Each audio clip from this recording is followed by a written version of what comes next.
ఓం శ్రీ మాత్రే నమః. అందరికీ నమస్కారం అండి. జూలై 18వ తేదీ కుంభరాశి వారికి రోజువారీ రాశి ఫలితాల ప్రకారం ఖచ్చితంగా జరిగేది ఇదేనండి. రాశి వారు కనుక ఇప్పుడే కనుక మన ఛానల్ని కొత్తగా చూస్తున్నట్లయితే దయచేసి మన ఛానల్ని సబ్స్క్రైబ్ చేసుకొని ఈ వీడియో మీకు నచ్చినట్లయితే లైక్ చేసి ఓం శ్రీ మాత్రే నమః అని కామెంట్ చేయడం మాత్రం మర్చిపోకండి. ఈ రోజు ఈ రాశి వారికి చాలా విశేషమైనటువంటి రోజు అండి. ఈ రోజు పాటించవలసినటువంటి ఒక చిన్న పూజ పరిహారం గురించి చెప్తానండి. తప్పకుండా ఈ వీడియోని ఎక్కడ కూడా స్కిప్ చేయకుండా చివరి వరకు చూడండి. శ్రీ సమ్మక్క సారక్క జ్యోతిష్యాలయం గురువు గారు విజయరాజు గారండి. ముఖం చూసి లేదా చేయి చూసి ఫోన్ కలదారని జాతకం చెప్పబడును. గురుగారి ఫోన్ నెంబర్ వచ్చేసి 9100263308 అండి. ప్రేమ సమస్యలు, వ్యాపార సమస్యలు, రాజకీయ సమస్యలు, అత్తగొడల సమస్యలు, హస్తగతాలు, అప్పుల బాధలు ఇలా ఏ సమస్యలకైనా ఈ గురువు గారు చాలా చక్కటి పరిష్కారాలు చెప్తారండి. గుప్త నిధులు, చెడు ప్రయోగాలు కూడా చేయబడును. స్త్రీ పురుష వశీకరణ కూడా చేయబడును. ఎక్కడున్నా సరే ఈ గురువు గారిని ఫోన్ కాల్ ద్వారా సంప్రదించవచ్చు. అన్ని విషయాలు మనకు ఫోన్లోనే 100% ఖచ్చితంగా క్లారిటీగా చెప్తారండి. చాలా నమ్మకదగ్గమైన గురువు గారండి. చెప్పినట్టుగా జరుగుతుంది. మీకు నమ్మకం ఉంటేనే ఈ గురువు గారిని సంప్రదించి చూడండి. మీరు అనుకున్న విషయాలన్నిటికీ ఫలితాలు అనేవి లభిస్తాయండి. మీరు ఎందుకు భద్రశత్రువులుగా మారి విడిపోయేటటువంటి డెసిషన్ తీసుకోవడానికి కారణం ఏమిటి అనే అంశాలపై పూర్తి వివరణ తెలుసుకునే అవకాశం అయితే చూద్దాం. చెప్పాలంటే మీరు ఎవరినైనా ప్రేమిస్తే లేదా ఒక బంధాన్ని నమ్మితే మీ సర్వస్వాన్ని కూడా తారపోసే విధంగా మీరు అభిమానాన్ని పెంచుకుంటారు. పైకి మీరు ఎంత గంభీరంగా కనిపించినా లోపల మాత్రం పంతాల కోసం పోకుండా చాలా చక్కగా అందరినీ ఆప్యాయతతో పలకరిస్తారండి. అలాగే మీలో ఉన్నటువంటి గొప్ప గుణం ఏమిటి అంటే కనుక ఎదుటి వారికి వారు మిమ్మల్ని అర్థం చేసుకోకపోయినా ప్రవర్తించినా సరే వారిని మీరు అర్థం చేసుకుని సర్దుకుపోతూ ప్రవర్తిస్తూ ఉంటారండి. అయితే అసమర్థతగా ఒక బాధ మీకు మీ మనసులో ఎప్పుడూ కూడా ఒక వెలితిగా కనిపిస్తూ ఉంటుంది. అంటే నేను ఎదుటి వ్యక్తుల్ని ఇంతగా బాగా నమ్ముతున్నాను, వారిపై అభిమానాన్ని ఎక్కువగా చూపిస్తున్నాను, కానీ వారు మాత్రం నన్ను ఎందుకు అపార్థం చేసుకుంటున్నారు, నన్ను ఎందుకు ప్రేమించటం లేదు అనే అంశంపై మీ మనసులో ఎప్పుడూ ఒక బాధ అనేది కలిగి ఉంటుంది. అది మీ యొక్క అమాయకత్వమనే చెప్పుకోవాలి. ఎందుకంటే మీకులాగా అందరూ మంచి వాళ్ళే ఉంటారని అనుకుంటూ వారి చేతుల్లో మీరు గతంలో ఎన్నిసార్లు మోసపోయినప్పటికీ కూడా అన్నీ మర్చిపోయి మీరు అందరినీ నమ్ముతూ ఉంటారు మన వాళ్ళే అని చెప్పేసి. ఎవరినైనా సరే గుడ్డిగా నమ్మేస్తూ ఉంటారు. ఆ నమ్మకమే ఇప్పుడు మీ పాలిట శాపంలాగా మారింది. మీరు ఎవరికైతే ప్రాణం ఇచ్చారో వారే మీ ప్రాణాన్ని తీసే అంత పని చేయబోతున్నారు. ముఖ్యంగా ఈ బంధం ఒక రోజులో దూరం కావడం లేదు. గత కొన్ని నెలలుగా, కొన్ని సంవత్సరాలుగా ఆ పొరపాట్లు, ఆ క్షణం మీకు కొన్ని వస్తూనే ఉన్నాయండి.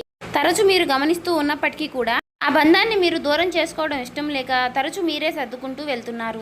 అయితే సర్దుబాటు చేసుకుంటూ వస్తున్నప్పటికీ కూడా ఈ రోజు కాకపోయినా ఏదో ఒక రోజు ఆ బంధం అనేది మీ నుండి దూరం అవడం అనేది ఖాయమండి. అంటే మీ ప్రేమను అర్థం చేసుకోవడం లేదు అనేటటువంటి ఒక భావన మీ మనసును చాలా నిరాశకు నెట్టివేయడం, అలాగే మీ విలువను కూడా మీరు తగ్గించుకుంటూ ప్రతి ఒక్క మీ గురించి తెలిసిన వారికి మీరు విషయాలు మీ ఇంట్లో కుటుంబ సభ్యులకి సంబంధించినటువంటి విషయాలు మీ మనసులో మీరే చాలా నలిగిపోతూ వస్తున్నారండి. అంతా బాగుంటుందిలే, అంతా సమృద్ధిగా నయమవుతుందిలే, మేమంతా కలిసి బాగుంటామని చెప్పేసి మీరు ఆశించారు. కానీ అవతల వ్యక్తిపై మనసులో ఉన్నటువంటి మీ పైన ఉన్నటువంటి ద్వేషం, స్వార్థం పూర్తిగా ఎక్కువైపోయింది. మీరు మౌనంగా ఉన్నప్పటికీ కూడా వారు మిమ్మల్ని ఎక్కువగా చులకనగా చూడడం అనేది మొదలుపెట్టారు. అయితే రేపటి రోజున పరాకాష్ఠకు చేరబోతుందనే చెప్పుకోవచ్చు. ఎందుకంటే ఈ రోజు ఆ షాకింగ్ క్లైమాక్స్ ఏదైతే ఉందో అది ఇప్పుడు మనం పూర్తిగా తెలుసుకుందామండి. ఈ రోజు 8 గంటల 10 నిమిషాల లోపు ఆ బంధం మీ నుండి ఎలా దూరం అవుతుంది అంటే ఇది మీరు ఊహించని విధంగా ఒక ట్విస్ట్ లాగా జరుగుతుంది. అంటే మీ యొక్క ఆత్మమిత్రులు ఎవరైనా కావచ్చు, మీకు బాగా తెలిసినటువంటి ఒక స్నేహితుడు, ఒక స్నేహితురాలు, అలాగే మీరు ఇన్నాళ్లుగా మీరు ఆరాధిస్తున్నటువంటి ఒక ప్రేమ బంధం కూడా కావచ్చండి. ఈ రోజున 8 గంటల తర్వాత మీరు ఒక నిజాన్ని అయితే తెలుసుకుంటారు. ఆ వ్యక్తి ఇన్ని రోజులుగా మిమ్మల్ని వాడుకుంటున్నారని, కేవలం లేదా మీ వెనకాల గోతులు తవ్వుతున్నారని కొన్ని సాక్ష్యాలతో సహా మీకు పూర్తిగా అర్థమవుతుంది. భిన్నంగా చెప్పాలి అంటే ఒక ఫోన్ కాల్ కానీ లేదా ఒక వ్యక్తి ద్వారా మీకు తెలిసేటటువంటి ఒక విషయం వలన ఆ మాటల యుద్ధం అనేది మీకు అలా జరుగుతూ ఉంటుంది. ఆ వాదన మీకు ఇంకా ఎలా ఎక్కువైపోతుంది అంటే ఇకపై మీ ముఖం నాకు చూపించవద్దు అనే స్థాయికి వెళుతుంది. ఇలా మీరు ఒకరికొకరు అనుకుంటూ పూర్తిగా ఆ బంధానికి స్వస్తి పలికేలాగా ఉంటుంది. మరి 8 గంటల 15 నిమిషాల తర్వాత మీ జీవితంలో ఇది ఒక చేదు జ్ఞాపకం లాగా కూడా మిగిలవచ్చు.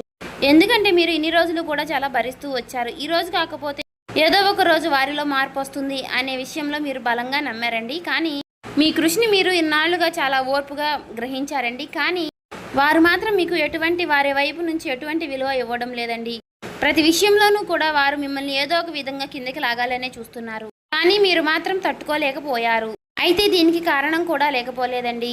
అయితే దీనికి కారణం ఏమిటి అంటే ఒక మధ్య వ్యక్తి చేసినటువంటి నమ్మక ద్రోహం అని చెప్పుకోవాలి. అంతటికీ కారణం ఏమిటంటే డబ్బు, ఈర్ష్య, మీరు బాగా పైకి వస్తున్నారనేటువంటి ఒక కారణం కూడా అయి ఉండవచ్చు. అయితే వారికంటే మీరు బాగా సెటిల్ అవుతున్నారో అనో లేదంటే మీకు వచ్చేటటువంటి మంచి పేరును చూసి తట్టుకోలేక మీరు ఎవరికైతే కష్టకాలంలో అండగా నిలబడ్డారో వారే తిరిగి మిమ్మల్ని గుండెల మీద తన్నడం, ఇదంతా తిరిగి మీరు తిరిగి మీ మనసుకు చాలా లోటైనటువంటి విషాదాన్ని కలిగిస్తుంది. అయితే ఆ వ్యక్తి మీ పతనాన్ని కోరుకుంటూ కొంతమంది శత్రువులతో సైతం చేతులు కలిపి మీకు అలాగే మిమ్మల్ని మీ మనసుతో ఆడుకోవడానికి అయితే మీరు గుర్తుపెట్టుకోండి. మీరు బాధపడాల్సిన అవసరం అయితే లేదండి. అన్నీ కూడా ఫేస్ చేస్తూ మీరు ఉంటున్నటువంటి ఒక గొప్ప వీరులుగా మిమ్మల్ని చెప్పుకోవచ్చు. చిన్నప్పటి నుంచి కూడా ఎన్నో బరువు బాధ్యతలు మీరు మోసారు. కష్టం విలువ కూడా మీకు బాగా తెలుసండి. ఎప్పుడు ఏ విషయంలో ఏ సమయంలో ఏ సమన్వయ భాగంతో ఉండాలి అనే విషయాలపై మీకు బాగా అవగాహన కూడా ఎక్కువగా ఉంటుంది. ఏ కష్టాన్ని ఎలా ఎదుర్కోవాలి అని చెప్పేసి ఫేస్ చేయాలి, ఏ సమస్య వస్తే దాన్ని ఎలా ఎదుర్కోవాలి అని చెప్పేసి అనే అంశాలపై మీకు బాగా అవగాహన ఉందనే చెప్పుకోవాలండి. కాబట్టి ప్రతిదానికి కూడా మీరు కృంగిపోవడం, బాధపడడం ఇటువంటివి చేయకండి. గడిచిపోయినటువంటి కొన్ని సంవత్సరాలుగా ఇవన్నీ కూడా మీరు ఎలాగో అనుభవించేశారు. కాబట్టి ఇవన్నీ విషయాల్లో రానున్న రోజుల్లో మీరు దేనికి బాధపడరు, భయపడరు అండి.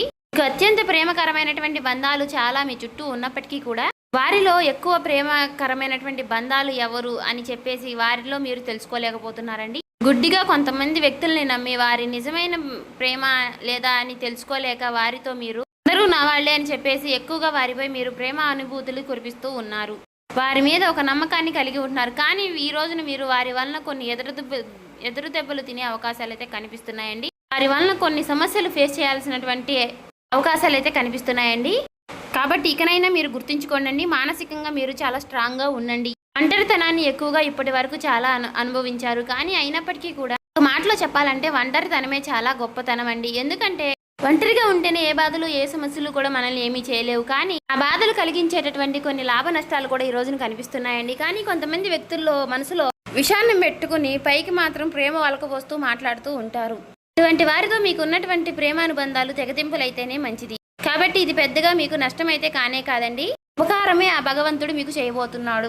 కాబట్టి అపకారం అయితే మీకు జరగలేదు. కాబట్టి ఆ బంధాన్ని మీరు దూరం చేసుకోవడం ఈ రోజున మీకు కొంచెం బాధగా అనిపించినప్పటికీ కూడా, మీ మనసు కుంగిపోయినప్పటికీ అనిపించినా కూడా మీరు కొంచెం బలంగా ఉండండి. అలాగే ఈ రోజున మీరు తప్పకుండా మీకు ఈ రోజు చాలా విశేషమైనటువంటి రోజండి. ఈ రోజు మీరు సూర్యారాధన చేసుకోండి. ఈ రోజు సూర్యారాధనకి చాలా విశేషమైనటువంటి రోజండి. కాబట్టి ఈ రోజు ఆదిత్య మంత్రాన్ని పఠించండి. అలాగే ఓం సూర్యాయ నమః, ఆదిత్యాయ నమః అని సూర్య భగవానుడికి సంబంధించినటువంటి నామాలని పఠించండి. దగ్గరలో ఉన్నటువంటి స్వామివారికి సంబంధించినటువంటి ఏ రూపమైనా పర్వాలేదండి. లో ఉన్నటువంటి ఆలయాన్ని ఈరోజు సందర్శించండి. ఈ రోజున మనసులో మీరు సూర్యారాధన చేసుకోవడానికి అంటే ఆ సూర్యుడికి సంబంధించినటువంటి ఆలయములు లేకపోయినా సరే నారాయణుడు అంటే శ్రీమన్నారాయణ వాసుదేవుడు యొక్క ఆలయాలని మీరు దర్శించండి. అలాగే ఈ రోజున ఓం నమో భగవతే వాసుదేవాయ అనే మంత్రాన్ని అనేటటువంటి నామాన్ని కూడా ఈ రోజున మీరు ఎన్నిసార్లు వీలైతే అన్నిసార్లు పఠించండి. అలా పఠించడం వల్ల మీ మనసు చాలా ప్రశాంతంగా ఉంటుంది. ఇక ఈ రోజున మీరు ఎవరితో కూడా గొడవలు పెట్టుకోకండి, ఒంటరిగా ఉండండి, పాత విషయాల్ని అసలు తలుచుకోకండి. మీకు నచ్చినటువంటి ఏదైనా ప్రదేశానికి వెళ్ళడం, అక్కడ కాస్త మనసుని మీ ప్రశాంతంగా ఉంచుకోవడం, మీ మనసుని మీ దాటిలో ఉంచుకుంటేనే మీరు ఏవైనా సరే సాధించాలి అనుకుంటే తప్పకుండా సాధిస్తారండి. ఎందుకంటే మనసు ఒక చోట మనిషి ఒక చోట అన్నట్లుగా మనం చేస్తే మాత్రం మనం ఎప్పుడూ కూడా పైకి రాలేమండి. ఇంకా పడుతున్నటువంటి కష్టాలు ఇంకా ఎన్నో పడాల్సి వస్తుంది. కాబట్టి ఆ విషయంలో మీరు కొన్ని జాగ్రత్తలు అయితే తీసుకోనండి. అలాగే గురు ఆలయానికి వెళ్ళండి. గురు ఆలయానికి వెళ్ళి దర్శనం చేసుకోవడం వల్ల మీకున్నటువంటి కొన్ని తలనొప్పులు, కొన్ని సమస్యలు, చిన్న పడుతున్నటువంటి సమస్యలన్నీ కూడా తొలగిపోతాయండి. అలాగే రేపటి రోజున మీరు వీలైనన్నిసార్లు ఓం నమ శివాయ అనే మంత్రాన్ని కూడా మనసులో జపిస్తూ ఉండండి. మీకు సాయంత్రం సమయంలో సంధ్యావేళలో లక్ష్మీదేవికి ఉప్పుదీపం పెట్టడం వల్ల కూడా మీకు ఉన్నటువంటి కొన్ని సమస్యలు తొలగిపోతాయి. డబ్బులో ఉన్నటువంటి సమస్యలన్నీ తొలగిపోతాయి. లక్ష్మీదేవి యొక్క రాక అనేది జరుగుతుంది. మేము ఎన్ని పనులు చేసినా సరే, ఎంత కష్టపడినా సరే మాకు చేతిలో చిల్లి గవ్వ కూడా మిగలడం లేదండి అనే వారికి ఈ ఉప్పు పరిహారం అనేది చాలా బాగా పనికి వస్తుంది. అలాగే మీరు గుమ్మం బయట వైపు కుడివైపున ఎద్దు పటం ఉన్నటువంటి ఒక ఫోటో ఫ్రేమ్ని మీరు గుమ్మం బయట కుడివైపున పెట్టుకుంటే మాత్రం లక్ష్మీదేవి యొక్క రాక అంటే మనకి ఎద్దుని గోమాతని అని పోలుస్తారు కాబట్టి మీకు లక్ష్మీదేవి యొక్క రాక అనేది జరుగుతుంది. ఇంట్లో ఉన్నటువంటి నెగిటివిటీ అంతా పోతుంది, పాజిటివిటీ పాస్ అవుతుంది. సో చూశారు కదండి, ఈ వీడియో నచ్చినట్లయితే ఓం శ్రీ మాత్రే నమః అని కామెంట్ చేసి ఇంకా మన ఛానల్ని సబ్స్క్రైబ్ చేసుకొని వాళ్ళు ఉంటే దయచేసి సబ్స్క్రైబ్ చేసుకుని మాకు సపోర్ట్ చేయడం మాత్రం మర్చిపోకండి. అలాగే మీరు ఈరోజు చేయవలసిన పూజా విధానము, పాటించవలసిన పరిహారాలు, అనుకూల సమస్యలు, అననుకూల సమస్యలు ఏ విధంగా రాబోతున్నాయి, ఏ విధంగా మనం నడుచుకోవాలి అనే విషయాలపై మీకు పూర్తిగా అవగాహన వస్తే మాత్రం ఖచ్చితంగా గమనించండి. మేము ఇదైతే కల్పితంగా చెప్పింది అయితే కాదండి. మీ రాశి ఫలితాల ప్రకారం మీకు సంబంధించినటువంటి కొన్ని పరిహారాల గురించి అయితే కూడా చెప్పాం కదండి. మీరు ఖచ్చితంగా వాటిని కనుక పాటిస్తే మాత్రం మీకు ఉన్నటువంటి సమస్యలు కూడా తొలగిపోయే అవకాశాలు అయితే కనిపిస్తున్నాయండి.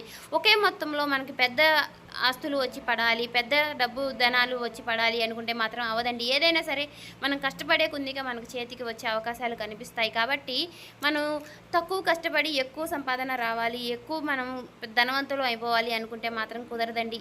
ఈ రోజులు బట్టి ఎవరితో ఎలా ఉండాలి అనే ఒక విషయం కూడా మీరు బాగా గుర్తుపెట్టుకోండి. అందరూ మన వాళ్ళని నమ్మేసి మాత్రం అందరికీ చెప్పకండి.